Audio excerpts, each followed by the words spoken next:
자, 오늘 제목은 모이기에 힘쓰는 교회다는 이런 제목입니다. 자, 우리가 말씀을 대할 때 또 말씀을 들을 때 가만히 생각해 보면 그래요. 우리가 몰라서 행하지 못하는 것보다도 알면서도 행치 못한 것이 많이 있다 하는 것을 우리가 깨닫게 되는데, 자, 모이기에 힘쓰는 교회, 이 말에 어려움이 있습니까? 저는 어렵지 않죠. 모이기에 힘쓴다. 우리가 여기서 모인다는 것은 다른 표현을 하게 되면 예배를 의미하고 있습니다. 예배를 위해서 모이는 이것에 힘쓰는 교회가 되라 하는 이것을 오늘 이제 가르쳐 주고 있는데, 자, 이 말씀이 무슨 말인지를 모르는 분은 없어요.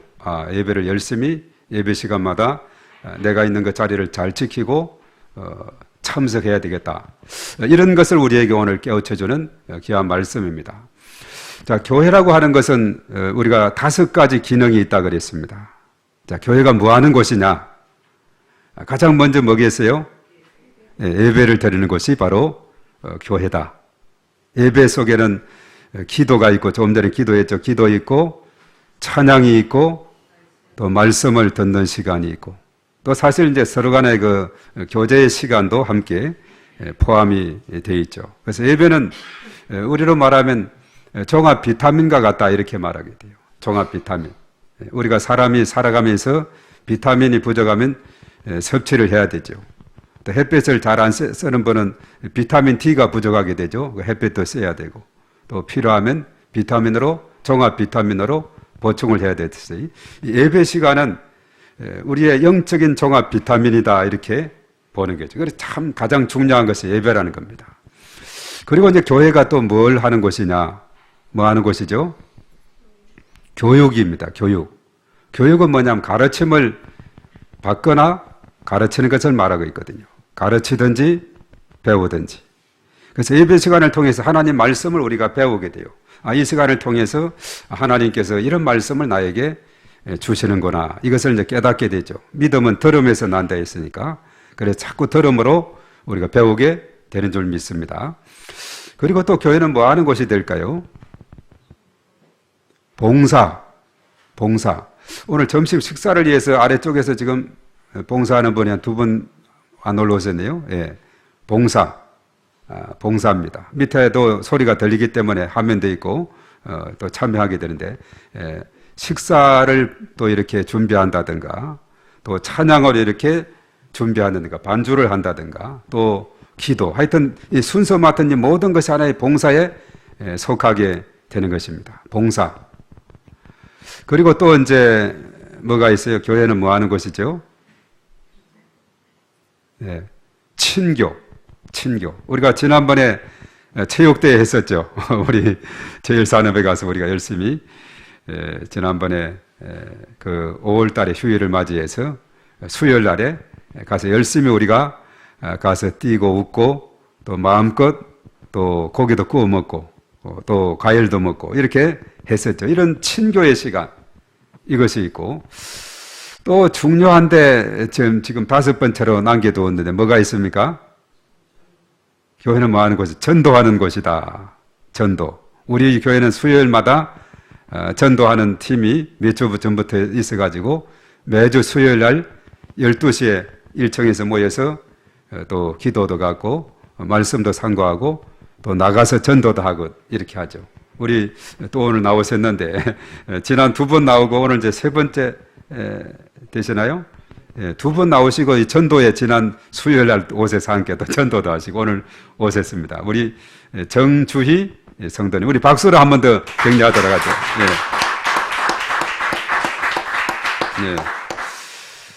네. 교회는 가까워서 쉽게 오는 것이 아니에요. 멀리, 어쩌면 가장 멀리서 오는 것 같아요. 까치산, 화곡동에 멀리서 마음이 중요하다 이렇게 생각을 해보게 됩니다. 하여튼 그래서 이 교회라는 것은 예배와 교육과 봉사와 친교와 전도, 이것이 있는 것이 바로 이 교회가 되고 있다 하는 사실이죠. 그래서 예수님께서 이 땅에 오셔서 30년 동안은 개인적인 삶을 사시다가 한 3년 반 정도 사역을 하셨는데, 3년 반 예수님의 3대 사역이 있습니다. 그것은 뭐냐? 가르치시고 전파하시고 고치시는 일을 하셨다. 가르침은 교육이고 전파는 전도고 고치는 일은 봉사에 집어넣어요. 교회 세 가지 기능 중에 중요한 것이 있죠. 근데 두 가지는 뭐냐, 또 예배와 친교, 이것을 합쳐가지고 그래서 이제 교회 5가지 기능이다, 이렇게 말합니다. 그래서 교회는 건강한 교회가 되려면 어느 한 가지만 집중해서 안 되고 이 5가지가 잘 균형 있게 잘 조화를 이루어야 건강한 교회가 되고 행복한 교회로 우뚝 서게 될 줄로 믿습니다. 그래서 예수님은 이 땅에 오셔서 십자가 지시고 부활 성천하셔서 10일 만에 성령을 보내셨는데 그날이 오순절이다, 이렇게 말합니다. 오순절 성령 강림을 통해서 이제 어떻게 됐느냐, 이 땅에 교회가 세워지게 된 줄로 믿습니다. 그래서 초대교회가 특징이 있어요. 우리 한번 따라하겠습니다. 모이면 기도하고 흩어지면 전도하자. 예. 모이면 열심히 기도하고 또 물론 말씀도 상고하게 되고, 그리고 흩어지면 그 들은 바 내가 만난 예수 그리스도를 다른 사람들에게 전하는 일을 하게 되는 것입니다. 그래서 우리가 가장 중요한 것은 모임이 중요한 겁니다. 그래서 교회에 모여서 예배를 드리고 이렇게 해야, 종합 비타민을 섭취해야 우리의 신앙이 건강한 신앙이 되기 때문에 그렇다는 거죠. 제가 전에 학생 시절에 그랬습니다. 예수님을 영접하고 이제 교회 가서 예배를 드리면, 주로 주일날 예배를 드리죠. 그때는 나머지는 평일은 학교를 가야 되니까 주일날 예배를 드리면은 말씀을 들으니까 또 하나님의 은혜가 내 속에 임하게 되고 하나님 말씀을 또 마음에 간직하게 되는데, 점점 이것이 이제 월요일이 되고 화요일이 되고 수요일이 되고 하면은 점점 어떻게 되느냐, 그 하나님의 은혜가 점점 약화되는 것을 느껴요. 토요일 되면 거의 바닥 단계에 있다가, 그리고 이제 주일날 오게 되면은 또 말씀을, 예배를 드리면서 말씀을 듣고 또 충전을 하는 겁니다. 충전하면 또 이렇게 자꾸 떨어질 때쯤 되면 또 와서 예배를 드림으로 충전하고, 우리가 휴대폰을 쓰게 되면은 아침부터 이제 밤새도록 충전을 해놨다가 아침에 하면 충전돼 있죠. 점점 시간이 가고 오전이 가고 오후가 가고 저녁 때가 되면 어떻게 돼요? 점점 이제 배터리 양이 뭐 50%다 또 40%또 30% 줄어들지 않습니까? 그럼 또 충전기에 끼워놔야 이튿날 또 우리가 휴대폰을 사용하는데 지장이 없죠. 이와 같은 거예요. 우리가 충전을 해야 휴대폰도 쓸 수 있듯이 우리의 신앙도 영적인 충전을 해야 되는데 바로 예배를 통해서 충전이 되는 줄로 믿습니다.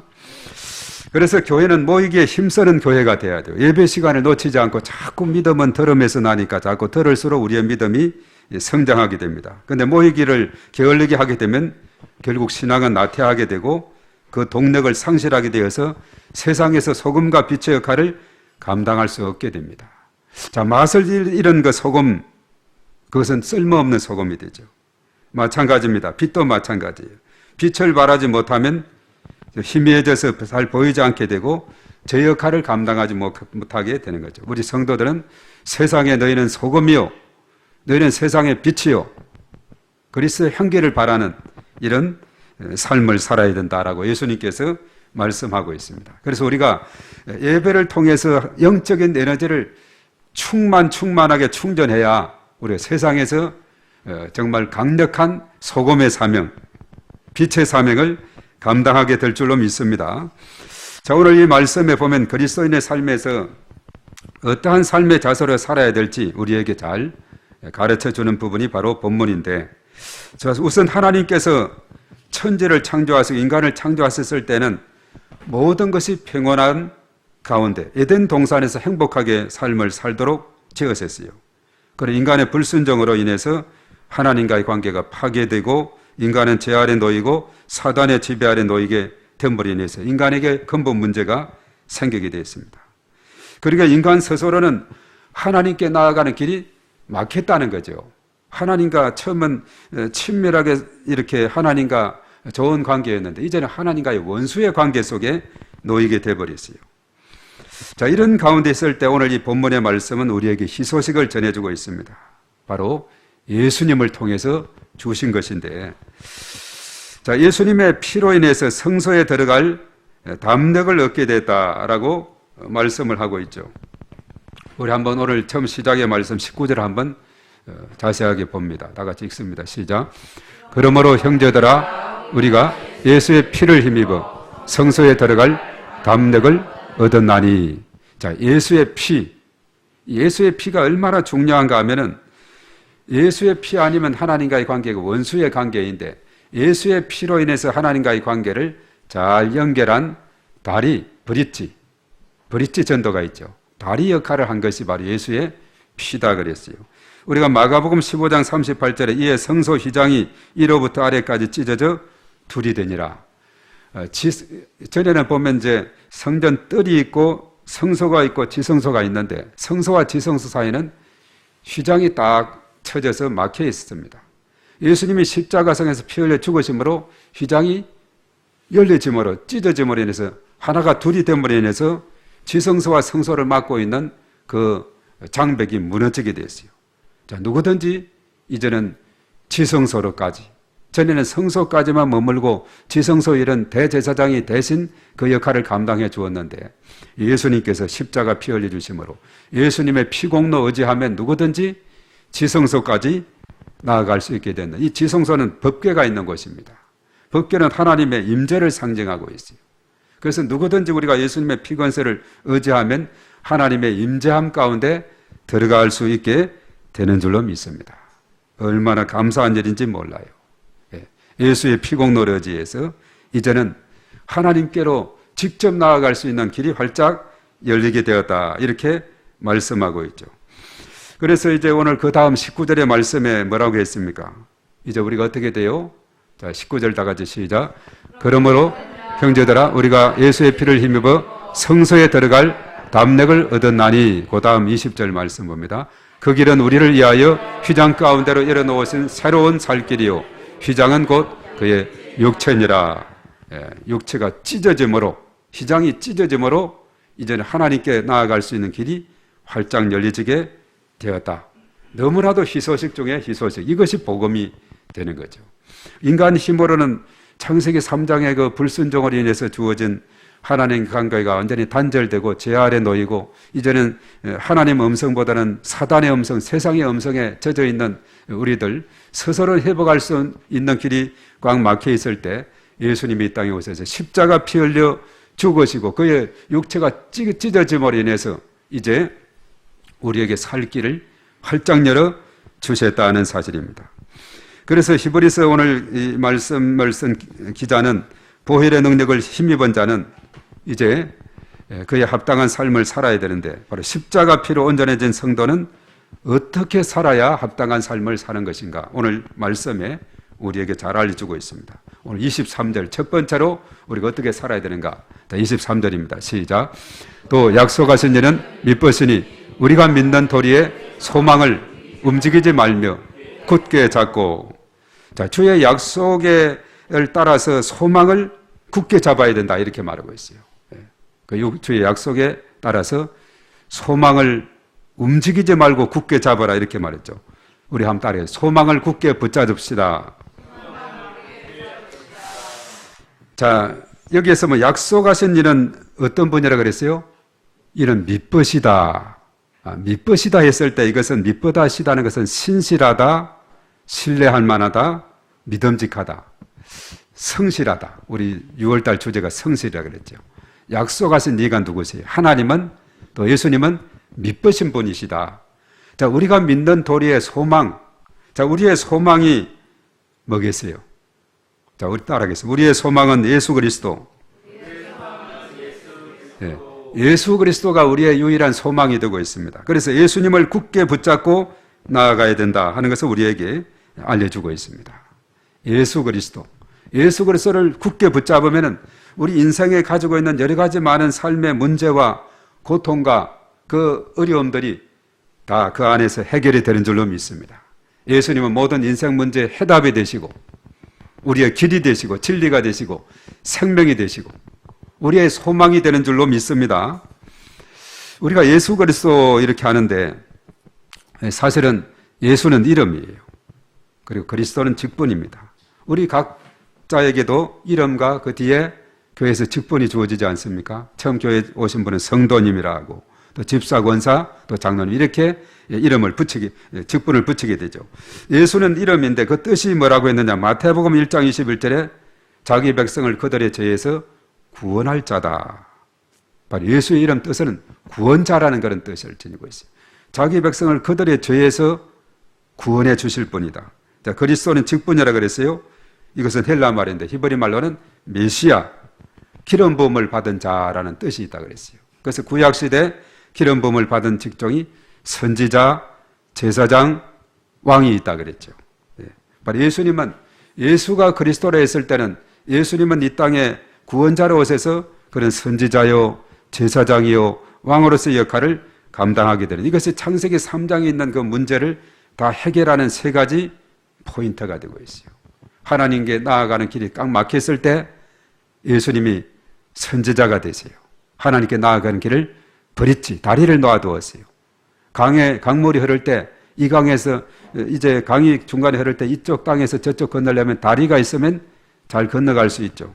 브릿지 역할을 했는데 좀 전에 언급했죠. 그의 피 흘리심으로 이제는 바로 예수님의 십자가는 다리 역할을 하게 된 겁니다.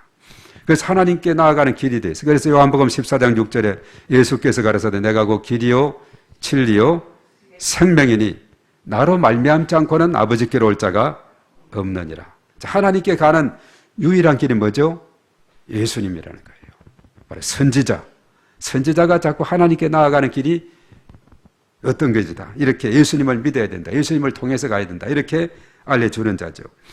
그리고 이 제사장의 역할은 죄 문제를 해결하는 자입니다. 구약 시대는 짐승의 피로, 오늘 이 시대는 우리는 더 이상 피가 필요하지 않아요. 왜냐하면 예수님께서 단번에 십자가 지심으로 영원한 속죄를 이루었기 때문에 구약 시대 그는 해마다 드리고 그것은 불완전했고 또 해마다 드려야 했는 그 피 제사가 있었지만은 오늘 이 시대는 예수님 십자가 지심으로 더 이상 우리는 십자가 피 흘릴 필요가 없게 되었어요. 예수님이 대신 흘려 주셨기 때문에. 로마서 8장 1절 2절에 그리스도 예수 안에 있는 자에는 결코 정죄함이 없다 그랬어요. 이는 그리스도 예수 안에 있는 생명의 성령의 법이 죄와 사망의 법에서 너희를 해방했다 이렇게 말하고 있죠. 그래서 우리는 예수님의 그 피공로지에서 바로 제사장, 대제사장 되시는 예수님의 그 공로로 우리는 죄 씻음 받게 되고 죄 용서함을 받게 된 줄 믿습니다. 이 왕이라는 것은 뭐냐? 통치 다스리는 자예요. 그런데 이 세상 임금은 사단 원수 마귀거든요. 그런데 그 세상 임금을 이길 수 있는 유일한 분이 있는데 만왕의 왕, 평화의 왕으로 오신 예수님인 줄로 믿습니다.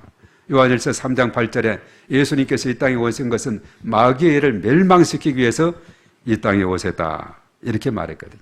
그래서 하나님께 나아가는 길이 되고 죄 문제를 해결하고 원수 마귀를 완전히 창세기 3장 15절에 일찍이 말했어요. 여자의 후손으로 태어나서 뱀의 머리를 상하게 할 자, 짓밟을 자가 바로 이 땅에 만왕의 왕으로 오신 예수님이시다 하는 거죠. 그 예수님을 통해서 누구든지 그 예수님을 믿기만 하면 천국행 티켓을 갖고 하늘의 시민권을 갖게 됩니다. 빌립보서 3장 20절에 그러나 우리의 시민권은 하늘에 있는지라 거기로부터 구원자 곧 주 예수 그리스도를 기다리노니 바로 예수 그리스도가 우리의 소망이 되는 겁니다. 바로 하늘의 시민권을 가진 자로서 그 하늘에서 구원자 곧 주 예수 그리스도를 기다린다 이렇게 말하고 있습니다. 그래서 우리는 이 땅에 살아갈 때 소망의 끈을 굳게 잡아야 되는데 예수님을 굳게 붙잡는 삶을 살아가야 됩니다. 그래 하게 되면은 이 땅에서 여러 가지 삶의 문제, 인간의 근본 문제가 다 해결이 되고 두려움과 불안과 공포와 염려, 외로움과 고독과 여러 가지 모든 것도 다 청산이 되는 줄로 믿습니다. 예수님 안에 모든 인생의 문제 해답이 있어요. 예수는 그리스도. 초대교회 성도들이 열심히 가르쳤던 예수는 그리스도. 이것을 깨닫게 될 때에 바로 그는 우리의 소망이시다. 능력이시다. 구원자시다. 우리의 모든 삶의 문제 해결자이시다. 우리 이 땅에 살아가면서 삶이 공허하고 마음이 불안하고 초조하고 꿈자리가 사납고 여러 가지 방황과 절망, 허공, 마음이 비어있는 그런 삶을 느끼는 사람이 있습니까? 예수님을 영접하게 되면 그 모든 문제가 해결이 되는 줄로 믿습니다. 예수님 안에 참 능력이 있고 평안이 있고 소망이 있고 축복이 있는 줄로 믿습니다. 그래서 예수님을 붙잡아야 되고, 두 번째는 24절의 말씀입니다. 이제 우리가 어떻게 해야 되는가? 자, 24절 다 같이 한번 읽어봅니다. 시작. 서로 돌아보아 사랑과 선행을 격려하며. 자, 성도 간의 사랑과 선행으로 서로 격려하며 살아야 된다. 오늘 24절에 그렇게 말씀을 해주고 있어요. 예. 그래서 우리가 사실 우리 스스로 우리가 살아가려고 할 때 때로는 우리가 느끼는 것이, 현대인 가운데 느끼는 것 중 하나가 외로움이다, 고독이다, 이런 것을 느낀다 그랬죠. 자, 그럴 때 옆에서 누가 힘이 되어주고, 누가 용기를 주고, 격려를 해주고, 여러 가지 이렇게 오늘 이 말씀과 같이 사랑과 선행으로 격려하고 축복하고 이렇게 해준다면 새로운 희망과 용기를 갖게 될 줄로 믿습니다. 마치 어린아이가 태어나면 저절로 자랍니까? 아니지요. 부모님의 그 보살핌 속에서 전자리 마른 자리 가지시고, 우리가 어버이 주일에 늘 기억을 많이 하는데, 정말 병들지 않고 건강하게 잘 자라도록 예방주사도 마치고 여러 가지 영양도 보충하고 이렇게 또 여러 가지 교육에 대한 것 다 해가지고 얼마나 애써서 이렇게 기릅니까? 외국 땅에 가서 보면, 미국이나 또 다른 이런 곳들에 가보면은 이민 간 사람들 이야기를 들어보면 많은 경우가 자녀들을 더 나은 환경에서 교육하기 위해서. 과거에는 우리나라가 여러 가지 복지 제도가 약하기 때문에 또 어떤 장애를 가진 부모라든가 이런 건 미국 같은 데 일찍 가면 그것이 훨씬 앞섰기 때문에 그런 것도 있고, 또 학교 같은 경우도 훨씬 그 여러 가지 발전된 그런 부분들이 있기 때문에, 그래서 자녀를 위해서 이렇게 이민 간 사람들이 많이 있음을 보게 됩니다. 여러 가지 많은 또 이유들도 있습니다만은, 그렇게 가게 되면 이민 한인교회에서 또 신앙생활을 처음 가고, 한국 땅에서는 전혀 예수님 만나지 못했는데 가게 되면은 만나게 돼 있어요. 가게 돼 있습니다. 이번에 김봉정 의사님 지난번에 그랬죠. 뉴질랜드 한인교회가 있는데 거기 한인들은 이게 교회 안 올 수 없는 그런 분위기 환경이 된다 그러죠. 그렇게 하다 보면은 정말 여러 가지 많은 정보도 얻고, 또 여러 가지 외국 땅에 낯선 곳에 가서 여러 가지 참 많은 것을 도움을 얻게 되거든요. 한인교회 가게 되면은. 내가 여기 왔는데 어떤 행정적인 절차를 밟아야 되고, 또 슈퍼는 어디에 있고, 약국은 어디 있고, 병원은 어디 있고, 학교는 어디 있고, 어떻게 해야 되고, 이런 모든 정보가 가면 한인교회 가게 되면 서로가 사랑과 선행으로 격려하고, 내가 먼저 왔으니까 이렇게 절차를 밟고, 이런 것이 자동적으로 되기 때문에 미국도 그러고, 사실 보면은 한인교회들이 몰려들게 되어 있어요. 한국에서는 전혀 교회 문턱도 안 가봤지만은 자연스럽게 그렇게 가게 되어서 신앙생활을 갖게 된 이런 경우들을 많이 보게 됩니다. 우리가 초신자도 마찬가지예요. 신앙이 성장하려면은 많은 도움의 손길이 필요합니다. 중보기도도 해야 되겠고, 함께 예배 참석하는 자리로 인도해야 되고, 신앙의 성장을 위해서 여러 가지로 도움의 역할을 해야 된다는 사실이죠. 사랑과 선행으로 격려하고 서로 도와주고, 이렇게 하게 될 때 서로가 함께 성장하게 됩니다. 연약한 자들은 주변의 도움이 절대적으로 필요한 상황을 우리가 보게 돼요. 우리가 성경 속에도 보면은 한 중풍병자가 있었는데 침대에만 늘 누워있는 그런 분이었어요. 스스로는 도저히 이동할 수 없는 그런 경우 있었죠. 이것이 이제 마태복음 9장이나 마가복음 2장, 누가복음 5장에 다 기록이 되어 있는데, 4명의 도우미가 침대니까 한쪽 기퉁이씩 들려면 4사람이 필요하죠. 들어서 예수님이 계시는 곳으로 데리고 가는 겁니다. 그런데 예수님 계시는 곳은 언제나 사람들이 많아요. 왜 그렇습니까? 놀라운 치유의 능력이 있거든요. 예수님은 귀신을 쫓아내고 병든 자도 고치고 죽은 자도 살리시고 이런 놀라운 역사를 행하고 수많은 병자들이 와서 고침을 받으니까 소문 들은 사람들이 다 예수님 주변에 몰려 있어요. 침상을 들은 그 4사람이 중풍병자를 들고 가는데 그 입구부터 사람들이 너무나 많기 때문에 예수님 방에 계시는데, 그래서 도저히 혼자도 삐짓고 들어가기도 힘든데 침상을 들고 어떻게 그 많은 사람들 틈으로 가겠어요. 나중에 머리를 썼죠. 이스라엘 집 구조를, 가옥 구조는 옥상으로 올라가면 또 옥상을 뜯어서 이 방으로 통할 수 있는 길이 있어서 그래서 옥상으로 가가지고 지붕을 뜯어가지고 침상채 예수님 앞에 내려놓는 겁니다. 이게 무슨 일이냐? 요즘 같은 우리가 좀 황당한 그런 모습일 텐데 예수님은 태연하게 그것을 접하시면서 그렇죠. 거기에서 그 네 사람의 그 믿음 덕분에 그 사람이 고침을 받는 이런 놀라운 역사가 일어나게 된 것을 봅니다. 바로 그랬죠. 일어나 내 침상을 가지고 집으로 가라. 그가 일어나 집으로 돌아갔다. 이렇게 말합니다. 네 사람의 도움이 없었다면 꿈도 못 꾸는 일이 일어나게 됐는데 이렇게 도움 역할을 하고 서로 격려하고 도와주고 이렇게 하니까 정말 도저히 예수님께 나아갈 수 없었던 그 중풍병자가 예수님 앞으로 나가서 치료함을 받고 그랬죠. 일어나 내 침상을 가지고 집으로 가라. 그가 일어나 집으로 돌아가거늘 무리가 보고 두려워하며 이런 권능을 사람에게 주신 하나님께 영광의 박수를 올려드리게 된 것을 보게 됩니다. 그래서 참 중요한 것은 뭐냐 하면 이 기존 신자는 초신자를 여러 가지 도와야 되고 그리고 기존 신자는 뭘 해야 되느냐. 모범적인 신앙인이 되어야 할 줄로 믿습니다. 초신자가 와보니까 기존 신자도 저러는데 나도 그렇지. 이렇게 하면 안 되거든요. 정말 좋은 모범적인 그런 모습을 보여주고 야, 이 교회 오래 다닌 분은 좀 다르구나. 열심히 여러 가지 모범이 되는구나. 예배도 모범이 되고 기도 생활도 모범이 되고 여러 가지 봉사도 열심히 모범이 되고 나도 이렇게 배워야 되겠구나. 이것이 되는데 초신자가 와보니까 에이 뭐 그런데 뭐 나도 뭐 오랜 다닌 사람이 이런데 이렇게 하면 안 된다는 거죠.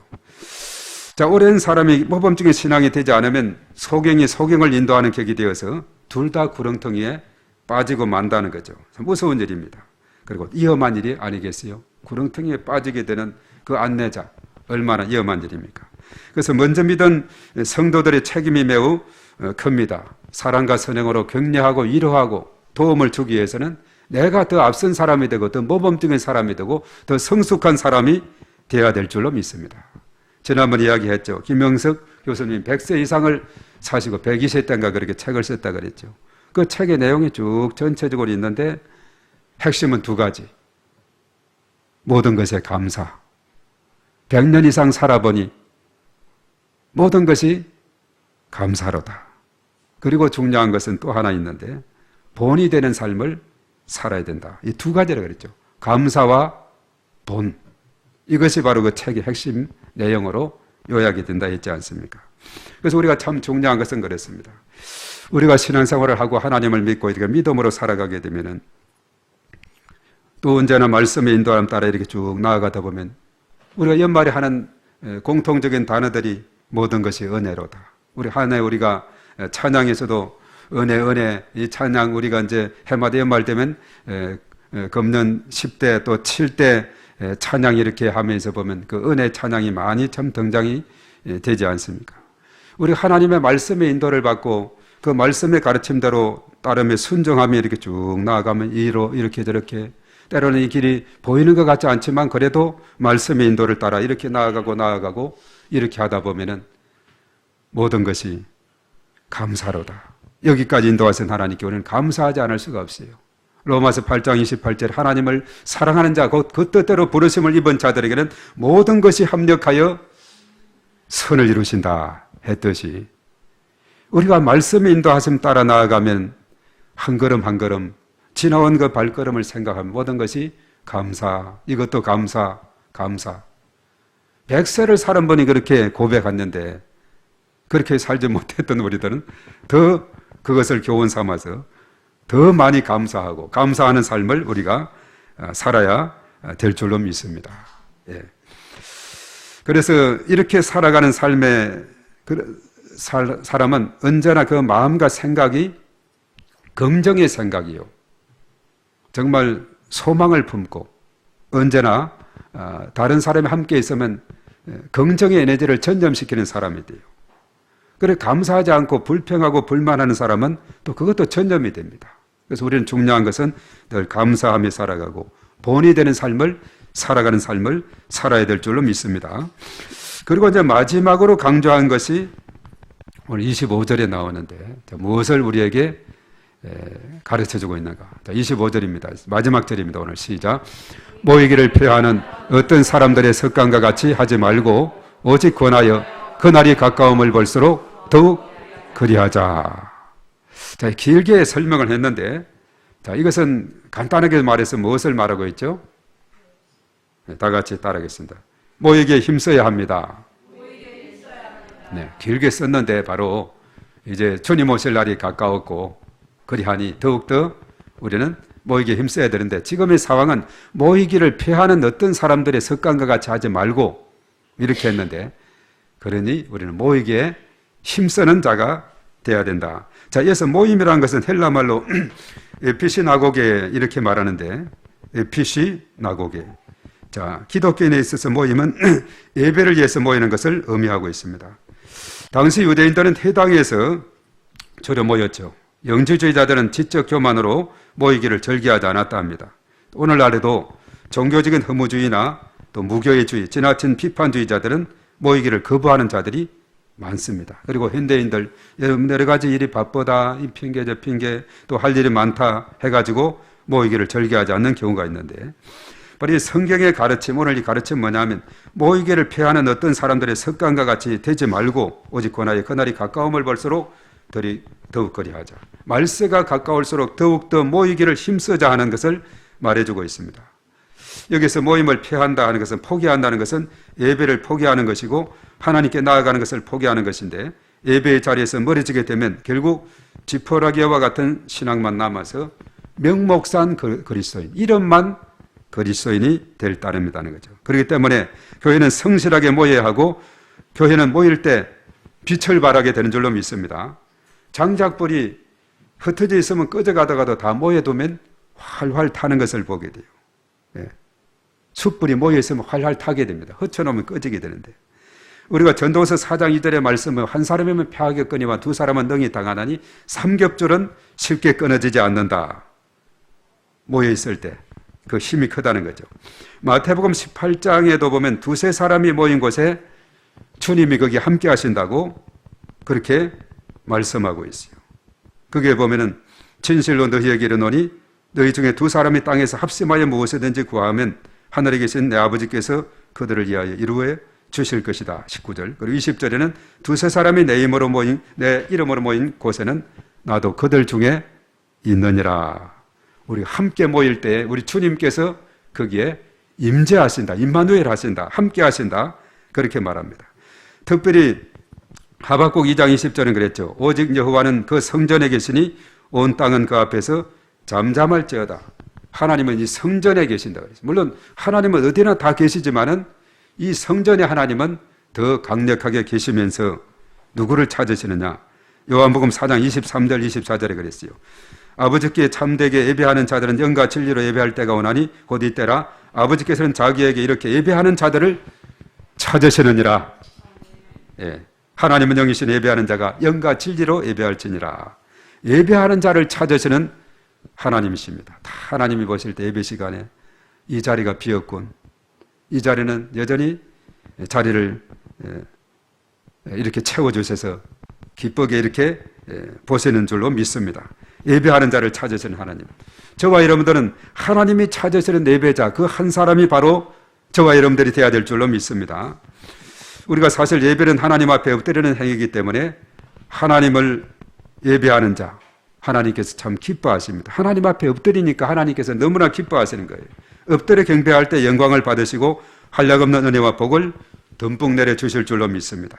특별히 안식일을 지키는 자에게 이사야 선지자는 복을 약속하셨어요. 이사야 58장 14절에 보면 그 위에 이제 13절에서 안식일을 이렇게 지킨 자들은 어떤 축복이 주어지느냐. 그렇게 이렇게 말합니다. 내가 여호와 안에서 즐거움을 얻을 것이라. 여호와 안에서 즐거움을 얻는다는 것은 여호와 안에서 참 평안을 얻고 기쁨을 누리게 된다는 것을 의미하고 있어요. 우리 지난번에 우리 새로운 우리 정주희 성도님 그랬죠. 교회 오니까 마음이 평안하고 좋으시다. 그래서 멀리서도 여기까지 또 전철 타고 버스 타고 이렇게 오시게 되는 게 바로 하나님을 잘 예배하고 이렇게 하는 자들에게는 여호와 안에서 즐거움을 얻는다. 마음의 즐거움, 평안을 얻는 거. 우리 이 땅에 살아가면서 이 평안 얼마나 복된 거예요. 그리고 내가 너를 땅의 높은 곳에 올리고 바로 우리로 하여금 성공, 출세의 복을 주시고 내 조상 야곱의 기업으로 기르겠다. 야곱이는 얼마나 놀라운 축복을 받았어요. 맨손으로 길 떠나서 형을 피해서 에서를 피해서 외삼촌 집에 갔는데 한 20년간 이 섬에서 많은 양의 거부가 돼가지고 돌아오게 된 것을 보게 되죠. 내 조상 야곱의 기업으로 기르라. 재물의 복을 또한 약속을 하고 있습니다. 마음의 평안이 있죠. 이 땅에 여러 가지 많은 존귀와 영광을 주시죠. 그리고 재물의 복을 주시죠. 하나님을 예배하는 자들에게 주는 이 복이 너무나도 큰 것을 우리가 보게 됩니다. 그래서 오늘 모이기에 힘쓰라는 말씀에 순종해서 예배 생활에 우리가 충실해야 될 줄로 믿습니다. 그리할 때 놀라운 하나님의 복을 받아 누리게 될 것이에요. 바로 예배하는 저에게 주는 그 유익이 뭔가 여러 가지 생각할 수 있는데 예배함으로 하나님의 임재를 경험하게 되고 영적인 무기력에서 회복하게 되고 공동체가 유대감이 생기게 되고 나의 신앙이 성장하는 복을 얻게 될 줄로 믿습니다. 자, 그래서 주님 약속하신 그 소망을 굳게 붙잡고 성도 상호 간에 서로가 사랑과 선행으로 서로 격려하고 모이게 힘쓰는 교회가 되므로 하나님 앞에 큰 영광 돌리는 저와 여러분들이 다 되어야 될 줄로 믿습니다. 그리하게 될 때 하나님의 은혜와 평강이 우리 모두에게 차고 넘치게 될 줄로 믿습니다. 자, 오늘 이 시간 우리 다 같이 찬양하고 또 함께 기도하는 시간을 갖겠습니다.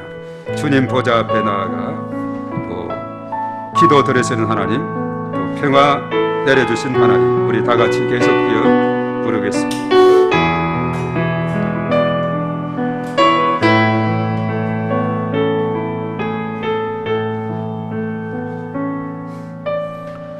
주님 보좌 앞에 나아가 참된 안식과 기쁨 누리겠네.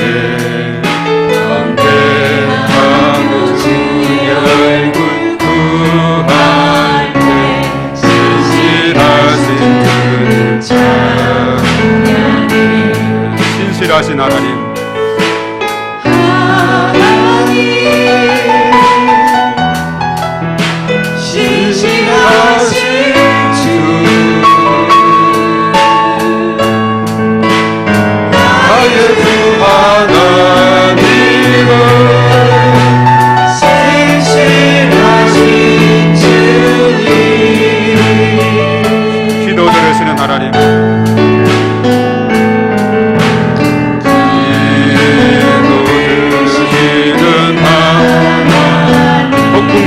내 등불 속에 내 등불 내 노래시라.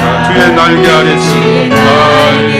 아래서 내 맘쉬니 신실하신 그 찬양해. 신실하신 하나님, 신실하신 주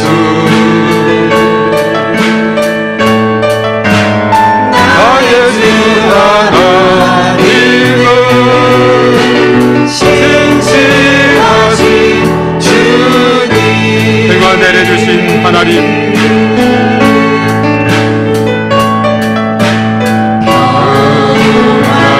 내려주신 하나님, 나로 고통받는 자를 위로하게 하소서. 평생에 주의 사랑을 전하리. 신실하신 주님, 신실하신 신실하신 하나님, 신실하신 하나님,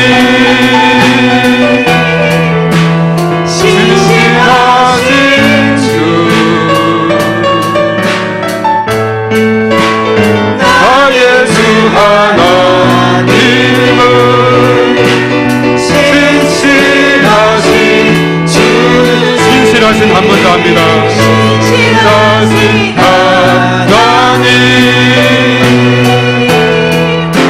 신실하신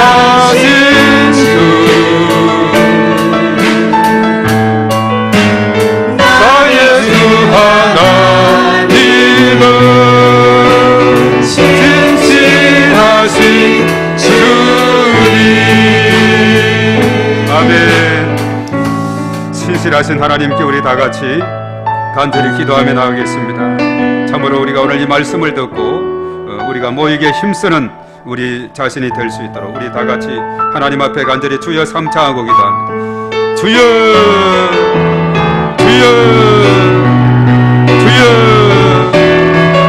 거룩하신 하나님 아버지, 감사와 찬송과 영광을 올리옵나이다. 참으로 하나님께서 저희들에게 모이기에 힘쓰는 그런 교회로서 우리에게 깨우치심을 감사를 드립니다. 아버지 하나님 함께 하시고 은혜를 더하셔서 우리에게 주신 소망을 굳게 잡게 하시고 서로가 사랑과 또한 선행으로 격려하게 하시고 모이기에 힘쓰는 그런 저희들이 다 되어서 하나님 앞에 현영광 돌리는 저희 모두가 될 수 있도록 하나님께서 인도하여 주시옵소서. 우리가 이 땅에 살아갈 때 하나님의 살아계심과 하나님의 현명하심을 다시 한번 깨닫고 나아가는 저희 모두가 될 수 있도록 인도하여 주시옵소서. 저희 놀라우시는 총 가운데 아버지 하나님 저희들을 붙들어 주시고 인도하여 주시옵기만을 주여 간절히 바라옵고 원하옵나이다. 오 주여 믿습니다. 주여 도와주시고 주의 놀라우신 은총으로 아버지 하나님 인도하여 주시옵소서. 오늘 이 시간도 저희들 각자의 마음속에 참으로 저희들 일일이 함께하여 주심으로 말미암아 하나님의 놀라우신 은총으로 인도하시고 주의 약속을 따라 소망을 굳게 잡게 하시고 성도 간의 사랑과 선행으로 서로 격려하고 또한 모이게 힘쓰는 교회가 되어서 하나님 앞에 헌영광 돌리는 저희 모두가 다 될 수 있도록 주께서 은혜를 더하여 주시옵소서. 저들의 각자의 마음속에 하나님의 한량없는 은총을 부어주시고 성령의 임재하심과 이런 무엇으로 충만하게 그 충만함으로 하나님께서 역사하여 주시옵기만을 주여 간절히 바라옵고 원하옵나이다. 오 주여 믿습니다. 주님 도와주시고 주의 크신 은총으로 아버지 하나님 인도하여 주시옵소서. 아버지 하나님 도와주시고 주의 크신 은총 가운데 아버지 하나님 인도하여 주시옵기만을 주여 간절히 바라옵고 원하옵나이다. 오 주여 믿습니다. 주님 도와주시고 주의 크신 은총으로 아버지 하나님 인도하여 주시옵소서. 충만함으로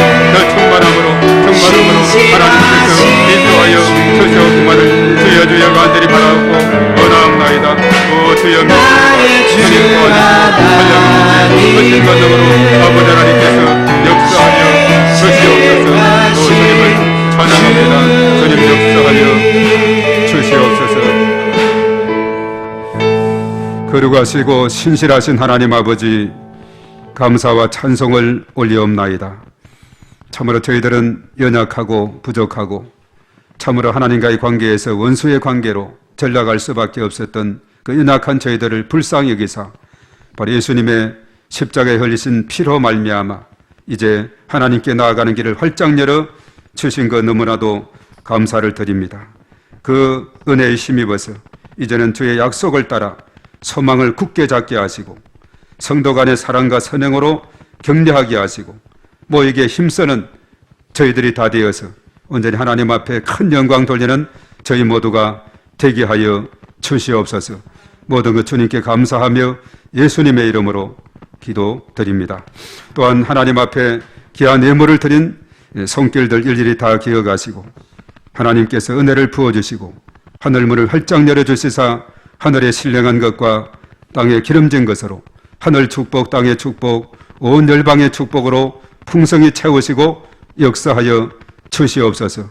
또한 예물을 통해서 하나님 영광 받으시고 저의 나라가 든든히 서게 인도하여 주시옵소서. 또한 몸된 교회를 위해서 여러모로 헌신하고 수고하고 중보하며 이름 없이 빚도 없이 이렇게 수고하는 모든 손길들을 기억하사 우리 하나님께서 한량없는 은혜를 부어주시고 인도하여 주시옵소서. 금년도도 5개월을 지내고 이제 6개월째 접어들었습니다. 하나님께서 친히 함께 해주심으로 말미암아 참으로 남은 기간도 하나님의 은총 아래 저희들을 붙들어 주시고 인도하여 주시옵소서. 이제는 우리 주 예수 그리스도의 은혜와 하나님 아버지의 극진하신 사랑하심과 보혜사 성령님의 내주하시고 인도 역사 충만 기름 부으심 오늘 이 시간 참여한 저희 모두의와 우리의 가정과 자녀 생활, 직장, 사업장, 일터마다 몸된 교회와 이 나라 민족과 온 열방 위에 이제와 영원토록 함께 하셨기만을 간절히 축원하옵나이다. 아멘.